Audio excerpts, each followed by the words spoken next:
जय जय राधा रमण हरि बोल। जय जय राधा रमण हरि बोल। जय जय राधा रमण हरि बोल।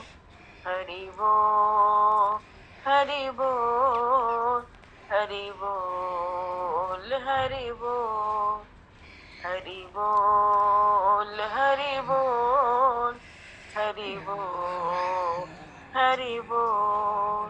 पंछी बोले राधे कृष्णा भंवरे बोले राधे कृष्णा। पंछी बोले राधे कृष्णा भंवरे बोले राधे कृष्णा। बंसी बोले राधे कृष्णा वीणा बोले राधे कृष्णा। बंसी बोले राधे कृष्णा वीणा बोले राधे कृष्णा। जय जय राधा रमण हरि बोल। जय जय राधा रमण हरि बोल। जय जय राधा रमण हरि बोल। जय जय राधा रमण हरि बोल। हरि बोल हरि बोल हरि बोल हरि बोल हरि बोल हरि बोल हरि बोल हरि बोल। वृंदावन बिहारी लाल की जय। केवल सरकार की जय। राधा वल्लभ लाल की जय। जय जय श्री राधे जय जय श्री राधे। श्री सीताराम जी महाराज की असीम कृपा करना से श्री हनुमान जी महाराज की परम पावन भावमयी सन्निधि में महापुरुषों के भाव में उपस्थिति में एवं आप सभी श्रद्धालु भक्त वैष्णवों की मंगल सन्निधि में मानव जीवन का सर्वोत्कृष्ट फल भगवत गुणगान भगवत स्मरण का लाभ हम सभी आज सत्संग के माध्यम से प्राप्त करने जा रहे हैं। सर्वप्रथम आप सभी भक्तजनों को श्री चरण भगवत भाव से सादर वंदन सादर नमन। आप सभी को यथा योग्य जय सियाराम जय जय श्री राधे हरि शरणम निताई गौर हरि बोल।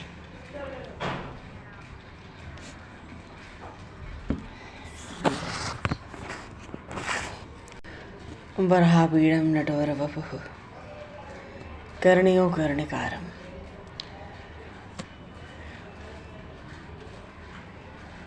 विभ्रतवास कनककपिशं वैजयन्तीं च मालां रन्ध्रान् वेणुर्धरसुधया पूरेण गोपवृन्दैः वृंदारण्यम सवतरमणम प्राविशत गीत कीर्ति। बोले श्री नंदन श्याम सुंदर भगवान की, श्री चैतन्य महाप्रभु की जय, श्री हरिशंकर भगवान की, श्री प्रहलाद जी महाराज की जय।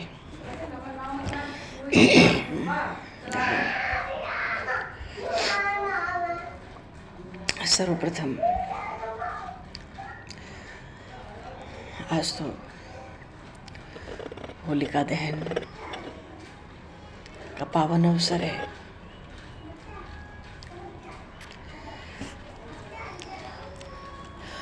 और देखो बात तो यह है कि गुस्से में आके हिरण्यकश्यप ने अपनी बहन होलिका को प्रहलाद को मारने का आदेश दिया और होलिका को आग में न जलने का वरदान था, इसलिए प्रहलाद जी को गोद में लेकर अग्नि में बैठ गई। लेकिन भगवान नारायण ने, भगवान विष्णु ने, उनकी कृपा से प्रहलाद जी महाराज सुरक्षित बच गए। होलिका ही जलकर राख हो गई और तब से ही होलिका दहन की परंपरा चली आ रही है। भक्ति और विश्वास का पर्व है होलिका दहन। ऐसे परम पावन पर्व की सब श्रद्धालु भक्त वैष्णव को खूब खूब बधाई और शुभकामनाएं हैं। और प्रायः तो होलिका दहन आज 8:30 बजे रात्रि तक मनाया जा रहा है और भद्रा का पीछे का हिस्सा, उसके बाद का जो समय है रात्रि का 1:30 बजे, साधु संतों के समाज में उस समय भी मनाया जा रहा है। और जहाँ तक होली का पर्व है, हम जब भी कर रहे हो होलिका दहन रात्रि में 8:30 बजे या अर्धरात्रि में 1:30 बजे के आसपास, उसी समय गुलाल आरंभ हो जाता है इस भक्ति और विश्वास के पर्व के साथ। ये एक महान पर्व फागुन की पूर्णिमा आरंभ हो जाता है और होली आरंभ हो जाती है। तो होली का यही एक समय है, सर्वथा अनुकूल दिख रहा है। क्यों? अभी पूर्णिमा लगने जा रही है, 6 बजे के पहले आज पूर्णिमा लग जाएगी, कल शाम को 6 बजे के पहले पूर्णिमा समाप्त भी हो जाएगी। लेकिन फिर भी 4 मार्च को बहुत जगह संपूर्ण भारतवर्ष में प्रायः सामान्य लोग सामान्य रूप से होली का उत्सव 4 को मना रहे हैं। कारण ये है, उनको गीली होली का उत्साह होता है, उत्सव होली का दोपहर को होता है। पर वस्तुतः तो 4 मार्च को कुछ मालूम नहीं पड़ता है। चैत्र का महीना कल शाम को ही लग जाएगा, तो चैत्र प्रतिपदा का दिन होगा 4 मार्च। फिर भी जो खेलना चाहें वो खेल सकते हैं। अब कोई ग्रहण काल में कल खेले, क्योंकि पूर्णिमा तो कल है। सूतक काल में कोई होली खेले, इससे अच्छा भाई तुम 4 तारीख को खेल लो। और सबसे बढ़िया होली का पर्व जो शास्त्रीय विधि है वो होलिका दहन के साथ आरंभ हो जाता है। गुलाल रंग, सूखा गीला, जो जिसको जैसे उत्सव करना हो, अपने यहाँ त्यौहार करना हो, महोत्सव मनाना हो, तो ठाकुर जी को आज रात को भोग भी लग सकता है, गुलाल भी अर्पित हो सकता है। घर में भी एक दूसरे को गुलाल प्रेम से स्नेह से अर्पित हो सकता है। और जब तक सूतक नहीं लगता है कल सुबह भी हो सकता है, क्योंकि पूरी पूर्णिमा तिथि आज ही लग रही है। अभी थोड़ी देर में 6 बजे के पहले लग जाएगी पूर्णिमा। तो इस तरह से होलिका दहन का महान पर्व और होली हिरण्यकश्यप के रूप में बड़ी भारी बुराई, अधर्म, अन्याय पर धर्म की जीत है, न्याय की जीत है, भक्ति और विश्वास की जीत है। और फागुन महीने की जो पूर्णिमा की रात है, होलिका दहन रात में ही होता है। और वैसे कल फागुन की पूर्णिमा है, तो कल श्री चैतन्य महाप्रभु का प्रागट्य उत्सव है। बोलिए श्री चैतन्य महाप्रभु की जय। तो कल उनका प्रागट्य उत्सव ग्रहण काल में कथा सत्संग में हम लोग भी महाप्रभु के चरित्र का संक्षेप में ही से दिग्दर्शन तो करेंगे।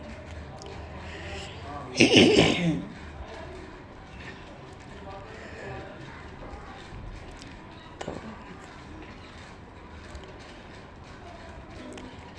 एक कथा आती है धार्मिक ग्रंथों में होली को लेके। भगवान शिव माता पार्वती की एक कथा प्रचलित है। भगवती माता पार्वती ने भगवान शिव को पति रूप में पाने के लिए कठिन तपस्या की। शिव जी ध्यान में लीन थे। देवताओं को लगा कि भाई शिव जी की समाधि भंग किए बिना विवाह संभव नहीं है। तपस्या भंग करने के लिए कामदेव आया। कामदेव ने प्रेम बाण चलाया।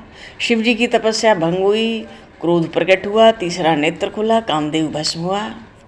उसके बाद कामदेव की पत्नी रति बड़ा विलाप करती है, भगवान भोलेनाथ की स्तुति करती है। और भगवान शिव क्षमा याचना के बाद भगवान शिव ने उसके पति के पुनर्जन्म का वरदान दिया। तो कामदेव का जो पुनर्जन्म हुआ वो भी होली के दिन हुआ। और कामदेव का जन्म है तो प्रेम और उल्लास का पर्व वैसे भी हो गया। और भक्त प्रहलाद और होलिका दहन जी, भगवान विष्णु और भक्त प्रहलाद की कथा। वो राक्षस हिरण्यकश्यप ब्रह्मा जी के वरदान से पागल हो रहा था ना, अभिमान से।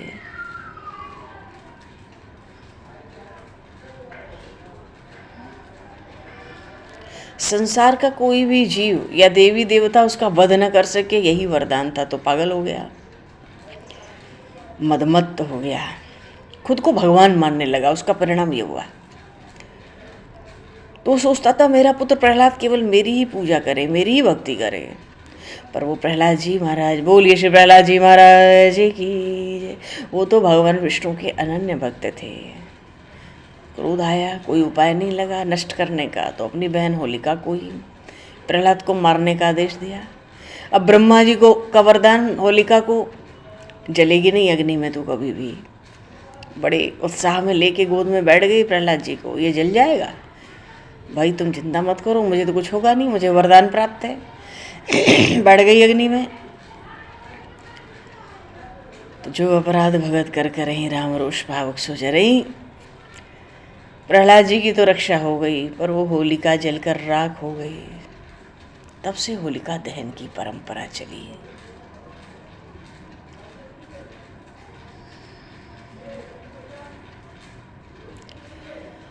और होलिका दहन को लेकर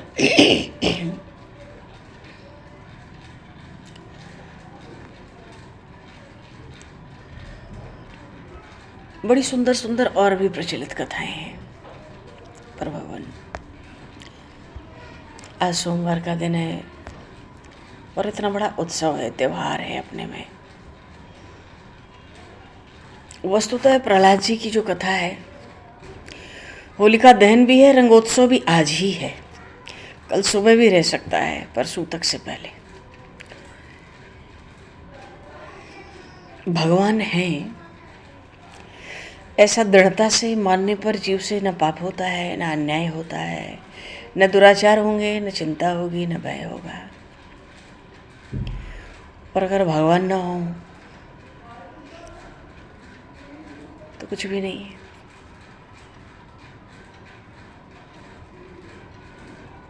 क्योंकि सब कुछ भगवान ही है। ऐसा कोई अणु नहीं है, कोई स्थान नहीं है, कोई काल नहीं है जिसमें भगवान ना हो। हरिव्यापक सर्वत्र समाना, भगवान शिव कह रहे, पर प्रेम उत प्रकट हो ही मैं जाना। वो परमात्मा सबके हृदयस्थ है, हम सबके हृदयस्थ हैं। राम जी प्रकट हुए महाराजा दशरथ जी के यहाँ। बोली श्री राम राजा सरकार की जय। तो राम जी प्रकट तो हुए महाराजा दशरथ जी के यहाँ, तो दशरथ नंदन कहलाए, रघुनंदन कहलाए। और माता कौशल्या के पुत्र हुए, कौशल्या नंदन पीछे, पहले कौशल्या आनंदवर्धन कहलाए। पर भगवान को उतना आनंद नहीं हुआ। अवध में गोस्वामी जी ने लिखा है ना रामचरितमानस में, बालकांड में कहीं, कि जैसे सर्प के पास मणि होती है, हाथी के पास 1000 हाथियों में एक ऐसा हाथी होता है जिसके पास गजमुक्ता की मणि होती है। तो वो मणि गजमुक्ता की मणि हो या सर्प की मणि हो, उनकी शोभा उनके मस्तक पर तो होती नहीं। पर क्या करें, प्रकृतिवश वहीं पर होते हैं वो प्रकट। तो गोस्वामी जी उस प्रसंग में कहते हैं बालकांड के आरंभ में, कि जैसे सर्प की मणि हो और गज की मणि हो, गजमुक्ता मणि हो, उनकी हालांकि वो प्रकट होते हैं सर्प और गज के मस्तक पर वहाँ उनकी वो शोभा नहीं होती है। वही मणि अगर किसी राजा महाराजा सम्राट चक्रवर्ती सम्राट के मुकुट में जाके जड़ जाए तो कैसी भारी शोभा हो जाती है। कोई किसी तरुणी स्त्री जो सौंदर्य से परिपूर्ण हो, कोई अप्सरा हो, उसके मस्तक पर जाके चली जाए तो कैसी शोभा हो जाती है। मानो प्रकट तो कहीं हुई पर शोभा उसकी कहीं हुई, उसका आनंद उत्सव कहीं और हुआ। हालांकि गोस्वामी जी ये बात तो अपने श्री रामचरितमानस के प्रसंग में कहते हैं। ऐसे ये रामचरितमानस प्रकट तो कहीं हो रहा है, पर अनंत काल तक इसका गान होगा। क्यों? भगवान का यश है, भगवान श्री राम के नाम से अंकित है। यहाँ कहने का भाव है कि राम जी प्रकट हुए अयोध्या में, दशरथ नंदन कहलाए और माता कौशल्या आनंदवर्धन कहलाए, पर प्रभु सोचे नहीं, अभी पूरी शोभा नहीं हुई है। फिर प्रभु मिथिला पहुंच गए। जनक जी महाराज ने खबर तो भेजी थी, बुलावा भेजा था महर्षि विश्वामित्र को, और विश्वामित्र जी को ही निमित्त बना के महाराज जनक के पास राम जी पहुंच गए। संबंध करने खुद पहुंच गए प्रभु, अपनी निधि प्राप्त करने के लिए प्रभु स्वयं पहुंच गए। कहने का भाव है, जीवात्मा जिसको निमित्त बनाता है परमात्मा की प्राप्ति के लिए, परमात्मा भी उसी को निमित्त बनाता है जीवात्मा तक पहुंचने के लिए। बोली श्री भक्त वत्सल भगवान की जय। तो ऐसा भगवान ने अवतार लिया, तो मनु शतरूपा जी ने कितना तप किया, उनके तप के फल स्वरूप हमें मालूम पड़ता है भगवान अवतार लिए। नंद बाबा यशोदा मैया पूर्व जन्म में वसु थे, कितना तप किए। पुत्र में वात्सल्य पाने के लिए भगवान ने अवतार लिया। माता देवकी, महात्मा वसुदेव ने कितना तप किया। सबने तप किया, बहुतों ने तप किया। माता आदिति, महर्षि कश्यप ने तप किया, भगवान वामन आए। तो इनके तप से समस्त विश्व सृष्टि इनके तप की ऋणी है। पर इसका अर्थ ये नहीं हो सकता कि इनके तप के प्रभाव से भगवान ने अवतार लिया। भगवान अवतार बना लेने के लिए किसी को भी निमित्त बनावे, पर भगवान हैं तो सभी के। भगवान स्वयं अपनी वाणी में कहते हैं, गीता जी में कहते हैं, सब शास्त्रों में कहते हैं, महापुरुषों की वाणियों में कहते हैं, भगवान हैं सबके और बराबर बराबर। जिसके तप के निमित्त आए उनके तो हैं ही, जिसके साथ आनंद लीलाएं किए उनके भी उतने ही होकर आए। यहाँ तक कि आज तक भगवान कहते हैं जो हमारे लीला चरित्रों का श्रवण मनन करेंगे, चिंतन, उनके लिए भी उतने ही हैं। और जो विमुख हैं उनके लिए भी हैं, पर वो मानने को तैयार नहीं, तो प्रभु क्या करें। तो भगवान तो थे दशरथ नंदन, प्रसन्न हुए कौशल्या आनंद वर्धन कहला के, पर पूरा सुख तब तक नहीं हुआ जब तक श्री जानकी कंठ भूषण नहीं हो गए। बोली सियावर रामचंद्र भगवान की जय। क्यों? श्री जानकी मैया ने कंठ में धारण किया तो फिर धारण ही किए रहे, उतारा थोड़ी कभी। धनुष टूटा स्वयंवर में, शिव जी का धनुष टूटा, टूटते ही प्रभु प्रसन्न हो गए। क्यों? अब जानकी जी के कंठ भूषण तो हम हो गए, पर ये इस आभूषण को विवाह के समय ही वो धारण करेंगे कंठ में। तो विवाह हो गया तो वो कंठ में आभूषण राम जी का धारण हो गया। भगवान जानकी कंठभूषण कहलाए, पूरी शोभा पाए प्रभु अपने आनंद की मिथिला में जाकर। क्यों? उनको मालूम पड़ता है मेरी आत्मा ही प्रकट भई है भक्ति के रूप में, मेरी ही आत्मा। और अपनी आत्मा का दर्शन करने की किसको इच्छा नहीं होती, और एक बार दर्शन हो जाए तो अपूर्व अखंड आनंद किसको ना हो जाए। भगवान कहते हैं हम किसी के भी निमित्त अवतार लें, हैं सबके बराबर। यहाँ तक कि भगवान ने एक जगह कहा हम जितने अपने हैं उतने ही तुम्हारे हैं। बड़ी विचित्र बात है। जितने अपने, संसार का ऐसा कोई जीव नहीं हो सकता। हम जितने अपने हैं उतने ही जीव मात्र के हैं। जैसे एक बार महाराज दशरथ छत पर, राजमहल की छत पर राम लला जी को गोद में लेके खिला रहे थे।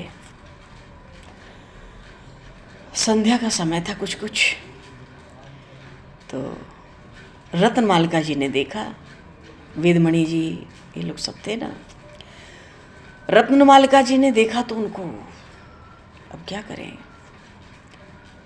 जेठ से लगते हैं महाराज दशरथ, कुछ कर सकते नहीं, दूर से ही दर्शन करती हैं रामलला का। इतना आनंद होता है उनके हृदय में, इतना आनंद होता है कि कैसे भी हमारी गोद में आ जाते। क्या करूं, अभी आ जाते। वो भी छत पर पहुंच गई थी अपने राजमहल के, और वहीं से महाराज दशरथ की अंक में पौड़े हुए खेलते हुए रामलला का दर्शन करके बार बार मोहित हो रही हैं।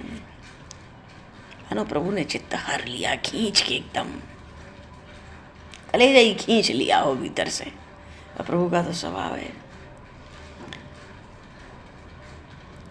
ऐसी बेसुध हो गई प्रभु का दर्शन करके। उस समय छत से गिर पड़ी, हाथ पैर टूट गए।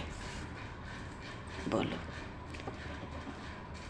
तो भगवान को भी अच्छा थोड़ी लगता है। जितने महाराज दशरथ के हैं उतने रत्नमालिका जी के भी हैं। भगवान विचारते हैं अरे किसी के तप के प्रभाव को, तप को निमित्त बना के अवतार हुआ हो, पर जब आ ही गए तो सबके हैं बराबर है। भगवान में भेदभाव तो है नहीं।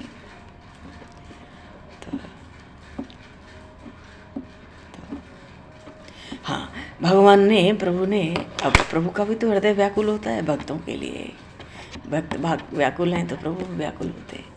तो भगवान ने माता कौशल्या के हृदय में प्रेरणा की,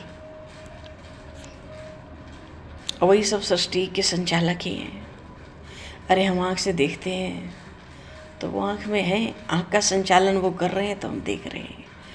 कान का संचालन वो ही कर रहे हैं तो हम सुन रहे हैं, वाणी का संचालन वो कर रहे हैं तो हम बोल रहे हैं, रसना का संचालन करते हैं तो स्वाद आता है, पैरों का संचालन करते हैं तो हम चल पड़ते हैं, हाथों का संचालन करते हैं तो हम क्रिया करते हैं।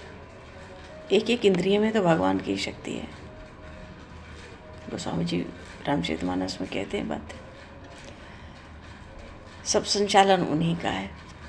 तो माता कौशल्या के हृदय में प्रभु ने प्रेरणा की, तो माता कौशल्या ने अपनी दासी को बुलाकर कहा, देखो तुम ये रामलला को देखो, यहाँ बैठ जाओ, अभी मैं रत्नमालिका को देख के आती हूँ, आखिर तो मेरी देवरानी लगती है, सुनती हूँ उसको कहीं चोट लग गई है, मैं देख ही आती हूँ, तुम रामलला को लेके बैठोगे, मैं अभी आती हूँ थोड़ी देर में।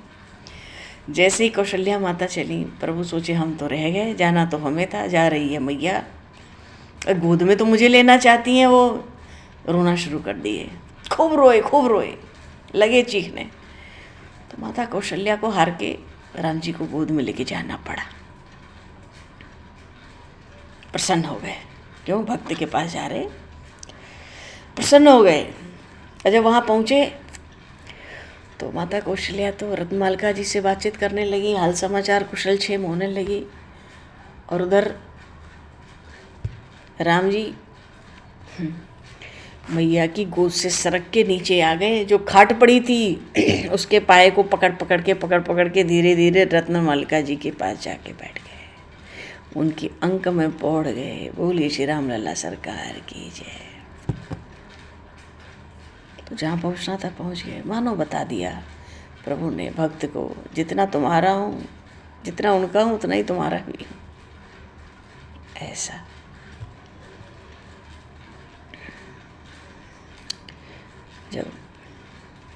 जब लक्ष्मी निधि जी आए मिथिला से अयोध्या में, बड़े हैं लक्ष्मी निधि जी, ऐसे थोड़ी कि छोटे से आए, जानकी माता से बड़े हैं अवस्था में, बड़े भाई लगते। आए तो माता कौशल्या उनको इतनी देख के आनंद में भर गई। ऐसा लगता था कि लक्ष्मी निधि का अगर स्त्री स्वरूप में श्रृंगार कर दो तो मालूम पड़ेगा ये तो मेरी सीता है। जैसे सुबल सखा ऐसे कि सब सखा ब्रज में आनंद लेते, सुबल सखा को सखी के रूप में सजा दो तो मालूम पड़ेगी श्री राधा है। ऐसे भाई थे उनके। तो कौशल्या माता तो गोद में ले ली, गोद में बिठा ली, और इतना रीझ रही है, इतना लाड़ दुलार। राम जी आ गए इतने में, बड़े प्रसन्न हुए झांकी देख के। तो राम जी से माता कौशल्या कहती हैं, ये तो अनुपम है, इनको हम क्या दें, हमें तो अवध में कुछ मालूम ही नहीं पड़ता, इनको हम क्या दें। ज्ञान वैराग्य में बड़े कुशल हैं, क्यों, कुल ही इनका विदेह वंश है। वहाँ तो सब जन्म से ही विदेह होते हैं, जो विदेह पहले ही हैं उनको ज्ञान वैराग्य क्या दें। और रही बात भक्ति की, तो भक्ति स्वरूपा श्री जाने की, तो वहाँ रसरूपा प्रेममयी तो खुद ही प्रकट हुई। तो ज्ञान वैराग्य की कमी नहीं, प्रेम रस भक्ति की इनको कमी नहीं। हे रामभद्र तुम कहो हम क्या दें, ये तो अनुपम है, क्या भेंट करें इनको हम। मेरी अंक में पहली बार पौड़े हैं। और लक्ष्मी निधि जी सुन रहे हैं बैठ के। राम जी खड़े थे सामने। तो राम जी ने कहा, माता आप क्यों इतना विचार कर रही हैं, मैं हूं ना, अब मुझे ही दे दो, मैं सदा आजीवन इनके परतंत्र रहूँगा, ये जैसे चाहे वैसे हमें उपभोग कर ले, मैं इनके परतंत्र, मुझे दे दो। लक्ष्मी निधि जी से कहते, मैं आपके परतंत्र हूँ, आप जैसे चाहें मुझे उपभोग करें। मानो प्रभु ही कहते हैं, जितना माता कौशल्या का हूँ उतना सबका हूँ। तो ऐसे प्रभु कहते हैं, जीव मात्र का हूँ उतना ही हूँ। प्रभु हम सब के हृदय में विराजमान है। महापुरुष कहते हैं, प्रभु हम सबके हृदय में वैसे ही समान रूप से विराजमान है और परतंत्र होकर विराजमान है। परतंत्र क्यों, हम जो चाहें वो करते हैं। प्रभु कुछ कहते हैं, मना कर रहे हैं, हमारे सब कर्मों के साक्षी हैं। अपना प्रभाव दिखाते हैं, कोई बल दिखाते हैं कि जो तुम कुछ गलत करना चाहते हो तुम्हें करने नहीं दूंगा, मेरा बल है हृदय में, नहीं। प्रभु साक्षी है, परतंत्र बने रहते, जैसे करो। तो जब हम प्रपंच करते हैं, बहिर्मुख होते हैं, तो प्रभु को कितना कष्ट होता होगा। क्यों, मैं यही हूँ, मैं इसका परतंत्र बना हूँ और ये मुझसे विमुख हो रहा है, तो भगवान का अनादर हो रहा है ना। तिरस्कार ही तो कर रहे हैं हम, निंदा ही तो हो रही है प्रभु की। हृदयस्थ भगवान है, उनको छोड़कर अगर कहीं और मन लगे, मन में संकल्प विकल्प आवे, इसलिए महापुरुष कहते हैं मन में कोई संकल्प आवे तो यही आवे कि प्रभु कैसे प्रसन्न हो। वृत्ति हमेशा हृदय की ओर रहे, क्यों? वो वहाँ विराजमान है हमारे परतंत्र होकर। कर्म की स्वतंत्रता भी दी है, बाधा नहीं डालते। सर्वशक्तिमान होकर, सर्व सामर्थ्यवान होकर प्रभु बाधा नहीं डालते हमारे किसी क्रिया में, कर्म में। पर हम बहिर्मुख होते हैं तो उनको कष्ट होता होगा, ऐसा मालूम पड़ता है। तो भगवान हृदयस्थ होकर परतंत्र रहते क्यों हैं? अपने स्वरूप से मिलने के लिए। जीव मात्र उनका स्वरूप है। जीवात्मा के रूप में परमात्मा ही हमारे भीतर प्रकट है, सबसे मिलने के लिए। जैसे दर्पण में हम मुंह देखें तो हम अलग हैं, दर्पण का मुंह अलग है, पर मुंह हमारा है ये बात अलग है, चेहरा हमारा ही है ये बात अलग है, पर उस प्रतिबिंब से हम तो अलग हैं। ऐसे ही भगवान अपनी स्थिति में रहते हुए भी अपने से ही मिलना चाहते हैं। तो सब जीव उन्हीं के हैं, इसलिए वो सब के बीच में आ जाते हैं। और जब भी भगवान अवतार लेते हैं तो किसी के ज़्यादा किसी के कम नहीं, सबके बराबर होकर आते हैं। तो जितने प्रेम से भाव से प्रभु को समर्पित हो सके, और प्रभु कहते हैं हम तो अपने तरफ से सबके हैं समान रूप से। एक चित्रकूट में, अयोध्या के ही थे महात्मा, अयोध्या के ही महात्मा थे। चित्रकूट में जानकी कुंड पर, श्री जानकी कुंड पर विराज थे। उनका नाम था श्री कृपाविलास जी महाराज। वो भगवान श्री सीताराम जी महाराज की श्रृंगार भाव से सेवा करते थे, श्रृंगार भाव के भगत थे। तो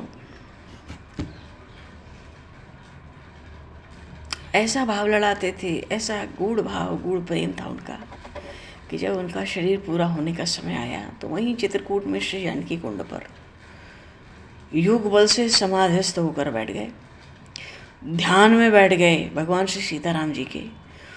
और सैकड़ों लोगों ने, क्योंकि उनकी बहुत प्रसिद्धि थी, तो सैकड़ों लोगों ने, मालूम था महाराज का महाप्रयाण है, सैकड़ों लोगों ने इस दृश्य को देखा। ध्यान करते करते करते करते उनका जो स्वरूप था श्री कृपाविलास जी महाराज का, वो धीरे से नीचे से शुरू हुआ और ऊपर की ओर धीरे धीरे उनका पूरा स्वरूप सखी के रूप में परिणत हो गया, सखी रूप में हो गए। और सबके देखते देखते वो सीधे आकाश की ओर गमन कर गए सशरीर। बोलिए श्री कृपाविलास जी महाराज की जय, श्री चित्रकूट धाम की जय, राम राजा सरकार की जय। ऐसा मतलब भाव की प्रगाढ़ता की पराकाष्ठा। ऐसे लखनऊ में एक भगत जी थे, तो होली तो है ही, होली का प्रसंग है। भगवान से सीताराम जी के अनन्य उपासक थे। तो लखनऊ का नवाब उनके पास आया, अब उनका महाराज जी का नाम स्मरण नहीं है अभी, याद भी नहीं है। तो लखनऊ में नवाब रहते थे उस समय। नवाबों ने बड़ी मदद की थी अयोध्या को दोबारा बसाने में, और सब जगह साधु संतों भक्तों को, मुगलों का समय था तो बहुत सहयोग करते थे, बड़ी सहायता करते थे नवाब। आज भी लखनऊ कहते हैं ना नवाबों का शहर है। तो वो महात्मा वहाँ विराजते थे। तो एक बार नवाब आया, जानता था कि बड़े पहुँचे हुए महात्मा हैं, तो उसने आग्रह किया कि महाराज आप तो भगवान से सीताराम जी महाराज की लीलाओं का दर्शन करते रहते हैं, तो होली आ रही है, होली का समय है, आप भगवान से सीताराम जी की होली का दर्शन मुझे करा दीजिए। तो महाराज ने कहा बहुत पैसा लगेगा उसमें। तो नवाब था, उसको किस बात की कमी थी, बोला हाँ महाराज आदेश करें। ऐसी विचित्र घटना, ऐसी विलक्षण ऐसा विलक्षण प्रसंग है। तो महाराज ने कहा कि बहुत पैसा लग जाएगा तुम्हारा। बोला महाराज कृपा करें, सेवा स्वीकार करें, पर मुझे होली का दर्शन करा दें। भगवान से सीताराम जी महाराज की होली का दर्शन मुझे करा दें। तो महाराज ने कहा ठीक है। तो उससे बहुत बड़ा मतलब 1-2 एकड़ में ज़मीन ले ली महाराज ने पहले, उसके धन से, नवाब के धन से। उसका भाव अच्छा था महाराज के प्रति, और भक्ति भावना भी थी उसके अंदर, श्रद्धा भी थी महात्मा के प्रति खूब। तो 1-2 एकड़ में ज़मीन ले ली। फिर महाराज ने इसको अगला आदेश दिया कि तुम यहीं पर अब इसके अंदर 8-10 मकान बना दो, बढ़िया सुंदर मकान। उसने वो भी बनवा लिया। अब किसी को समझ ही ना आए कौन सी होली की लीला है भाई। अब किसी को क्या, नवाब ने ये बात किसी और से थोड़ी कही थी, उसको तो होली का दर्शन करना था। अब जो महाराज कहेंगे करना, तो समय लगाना,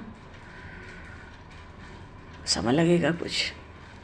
उसके बाद महाराज ने कहा अब तुम अपने क्षेत्र से जो तुम्हारे अधिकार में है, वहाँ से ऐसे माता पिता बच्चों के साथ लाओ जिनकी गोद में शिशु हों, 2 वर्ष से कम के बच्चे बच्चियाँ हों, लड़का लड़की हों, जिन पे ऐसे माता पिता को उनके बच्चों के साथ लाओ, एक एक घर में बसाओ। वो जैसे भाई सब सुविधा दे रहे हैं, सारी व्यवस्था दे रहे हैं, घर मकान दे रहे हैं, बढ़िया नौकर चाकर के साथ देंगे तो क्या हर्ज है, चलो वहाँ रहो कुछ समय ही रह लो, चलो। नवाब को तो अपनी बात बनानी है, होली का दर्शन करना है। तो इस तरह से जो धार्मिक सात्विक परिवार थे, भक्ति भाव वाले प्रभु के भक्तों का परिवार, वैष्णवों का, ऐसा लेकर के वो नवाब आया महाराज गुरुदेव की आज्ञा से, और एक एक घर में ऐसे 8-10 घर बसा दिए, 10-12 घर बसा दिए। और जैसे ही वो लोग आए तो भाई शिशु तो शिशु हैं, उनको क्या ज्ञान है किसी बात का, तो मालूम पड़ता है जैसे 1 वर्ष से भी बड़ा कोई बच्चा नहीं है उनकी गोद में। तो महाराज ने आधे परिवार को समझा दिया, कुछ लोगों को समझा दिया, तुम दशरथ हो, तुम कौशल्या हो, तुम्हारे इस पुत्र का राम नाम है, इसका लक्ष्मण, इसका भरत, इसका शत्रुघ्न, ऐसे करके। और भी सब सखा जितने थे राम जी के वो सब बना दिए। अवध में और भी जो खास खास लोग थे, अंतरी मंत्री गुरुदेव, सब बना दिए अवध के। राजभवन के तो मोटी मोटा सब बना दिए। 3 माताएं उनमें अलग अलग बना दी, सबको नाम दे दिया। ऐसा ही व्यवहार करना है, तुम वही हो, ऐसा सोच के व्यवहार करना अपने बच्चों के संग, और इसी नाम से खिलाना, बुलाना और पुचकारना और जो करना है, और जो चाहिए आवश्यकता सब सेवा यहाँ पर हो रही है। और आधे परिवार में सिखा दिया कि भाई आप महाराज जनक हो, आप सुनैना जी हो। औरों को सिखा दिया, भाई लालियाँ थीं जिनको एक तरफ कर दिया, बालकों को, परिवार को एक तरफ कर दिया। और जिनकी लालियाँ हैं तो भाई ये इनका नाम सीता है, इनका नाम उर्मिला है, इनका नाम मांडवी है, इनका नाम श्रुतकीर्ति है, इनका नाम क्या है सुनिधि है, इनका नाम ये है। ऐसे करके किसी को उसी में लक्ष्मी निधि भी बना दिया, सब बना दिया। इस तरह से कुशध्वज बना दिया, उनकी महारानी बना दिया। तो 4-5 परिवार तो मिथिला के हो गए, और 4-5 परिवार मिलके अयोध्या के हो गए। अब बालकों को उसी, बस यही शर्त थी महाराज की कि उसी स्वरूप में रखना है जो समझाया है, क्योंकि बच्चों को कुछ और नहीं बताना है। तुम भी वैसे ही व्यवहार करो, उनको भी वैसे, जैसे भगवान की लीलाएं होती थी वैसा ही अभिनय करके इनका पालन पोषण करो। और महाराज क्या करते, साल भर के सब उत्सव करते, और जितने संस्कार हुए प्रभु के,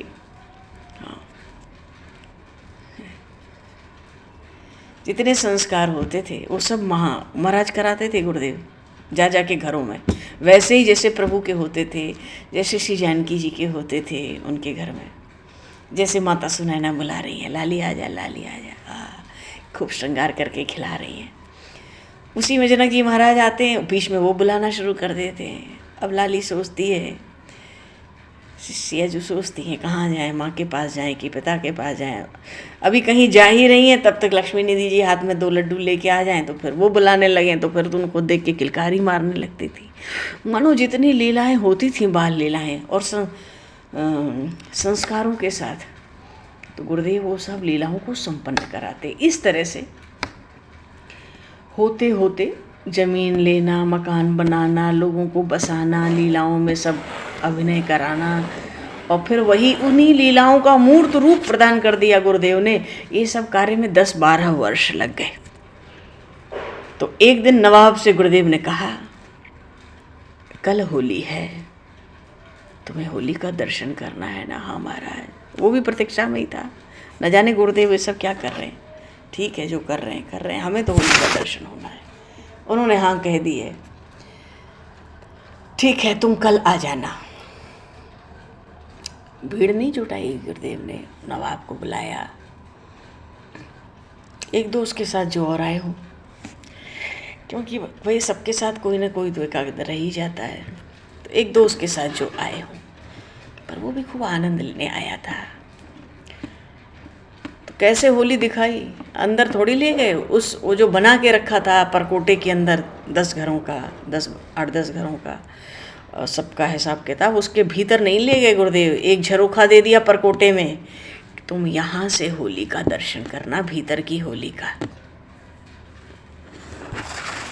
हाँ महाराज, दर्शन होना चाहिए बस। हाँ महाराज, हाँ महाराज, ठीक है। और गुरुदेव तो चले गए भीतर होली में, और सब तो वहाँ पूरा मिथिला, पूरा अवध था। महाराज होली आरंभ हो गई है, होली आरंभ हो गई। होली खेले रघुबीरा वध में, होली खेले रघुबीरा, होली खेले रघुबीरा वध में, होली खेले रघुबीरा। काहे के हाथ कनक पिचकारी, काहे के हाथ अबीरा, अवध में होली खेले रघुबीरा। होली खेले रघुवीरा, अवध में होली खेले रघुवीरा, होली खेले रघुवीरा, अवध में। राम जी होली खेल रहे हैं, सब मिलके आपस में होली खेल रहे हैं।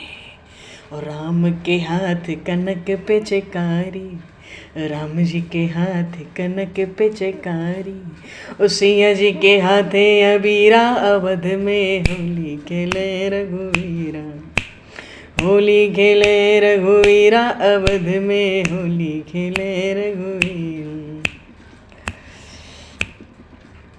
सिया जी के हाथे अम्मा जीरा, अवध में होली खेले रघुवीरा। सब बज रहा है। और कौन के भीजे पचरंग पगड़ी, कौन के भीजे पचरंग पगड़ी, और कौन के भीजे चीरा, अवध में होली खेले रघुवीरा। तो राम जी के भीजे ला पंचरंग पगड़ी, अजी राम जी के भीजे ला पंचरंग पगड़ी, ओ सिया जी के भीजे ला चीरा, अवध में होली खेले रघुवीरा। होली खेले रघुवीरा, अवध में होली खेले रघुवीरा, होली खेले रघुवीरा, अवध में होली खेले रघुवीरा। अरे खूब होली हो रही है, खूब आनंद हो रहा है। जितने पुरुष हैं, स्त्री पुरुष हैं, नर नारी हैं, वो सब भी खेल रहे हैं, भर भर के गुरु जी की सब व्यवस्था। और वो जो क्या था नवाब, वो तो इस दृश्य को झरोखे से देख रहा था। वो भी परकोटा का झरोका, अंदर तो उसको जाने को पैर रखने को नहीं मिला। सब सेवा 12 साल से उसी की थी। और वो तो ऐसा जब दृश्य देखा कि अरे ये तो क्यों, उनके स्वरूप भी वैसे ही सजे रहते थे बचपन से। उन बालकों को, उन कन्याओं को ऐसे ही श्रृंगार, ऐसा ही स्वरूप, वैसे ही धनुष बाण, वैसे ही महाराज दशरथ, माता कौशल्या, उधर विदेहराज, उधर सुनैना जी, और भी उनके भाई कुशध्वज, तो उनके भी पुत्र हैं लक्ष्मी निधि, उनकी पत्नी है सुनिधि, सब कन्याएं ऐसे ही। खूब आनंद, ऐसी सुंदर वेशभूषा, सब अपने स्वरूप में। महाराज वो तो देखते देखते कुछ ही समय में मूर्छित होकर गिर पड़ा नवाब। लेकिन जब उसका नेत्र खुला, अब अपनी अपनी श्रद्धा से हम जहाँ तक विश्वास कर सकें, जब उसके नेत्र खुले तो उन 8-10 घरों में रहने वाला कोई भी व्यक्ति वहाँ नहीं था और गुरुदेव भी नहीं थे। गुरुदेव का शरीर वहीं पड़ा था, पूरा हो चुका था शरीर, और वहाँ कोई नहीं था। शरीर और किसी के नहीं मिले, गुरुदेव का मिला शरीर पूरा हो करके। महाराज सब कहाँ गए? जो जिस स्वरूप में इतने वर्षों से थे वो अपने अपने उस स्वरूप में भाव के अनुसार लीन हो गए, उसी स्वरूप में जाकर समाहित हो गए। वो सब बच्चे, वो सब बालक, वो सब कन्याएं, वो सब नर नारी स्त्री पुरुष सब। बोली सियावर रामचंद्र भगवान की जय। श्री अयोध्या धाम की जय, श्री मिथिला धाम की जय, होली के महा महोत्सव की जय। सबको खूब अनंत बधाइयाँ, खूब मंगल बधाई और शुभकामनाएं होलिका दहन की और होली के इस रंगोत्सव के परम पावन पर्व की। ऐसा ही पहली बार ब्रज में भी हुआ था, करेल गांव में जब पहली बार रास हुआ। 10 वर्ष तक के बालक थे, पर रास के मंच पर जहाँ भगवान ने मुकुट दिया था घमंड दास को उनको भक्ति का घमंड था कि जो रास में ठाकुर बनेगा उस बालक को पहना देना। बस उन्होंने पधरा दिया, ठाकुर जी का दिया हुआ मुकुट जो ठाकुर जी बना था रासलीला में उसको पहरा दिया। उस रंग लीला तो हुई, रास लीला हुई, पर रास लीला के समापन पे समापन हुआ ही नहीं, उसके बीच में ही सब बालक, कोई नहीं मिला। 150 वर्ष तक के लिए ब्रज में रासलीलाएं बंद थी। कौन देगा अपना बालक? बालक ही गायब हो गए मंच से। करेला है, करेल गांव है ना, बरसाना के बिल्कुल बगल में, कमई और करेल। तो ऐसी ही लीला अवध की वो महाराज ने पूर्ण कराई। और जब तक वो होश में आता नवाब, उसको कुछ भी हाथ नहीं लगा। पर जीवन भर के लिए वो झांकी, वो लीला, गुरुदेव की वो अनुकंपा। बोलिए श्री भक्तवत्सल भगवान की जय। चलो भगवान श्री चैतन्य महाप्रभु की जय। कोई बात नहीं, कल गौर पूर्णिमा है, भगवान श्री कृष्ण चैतन्य का ही चरित्र है। हम लोग भी जो कुछ प्रभु सत्संग के माध्यम से देंगे उसको प्राप्त करेंगे। बोली श्री चैतन्य महाप्रभु की जय। श्री राम राजा सरकार की जय। श्री नंदन श्याम सुंदर भगवान की जय। श्री बांके बिहारीलाल की जय। श्री गौरी शंकर भगवान की जय। और श्री हनुमान जी महाराज की जय।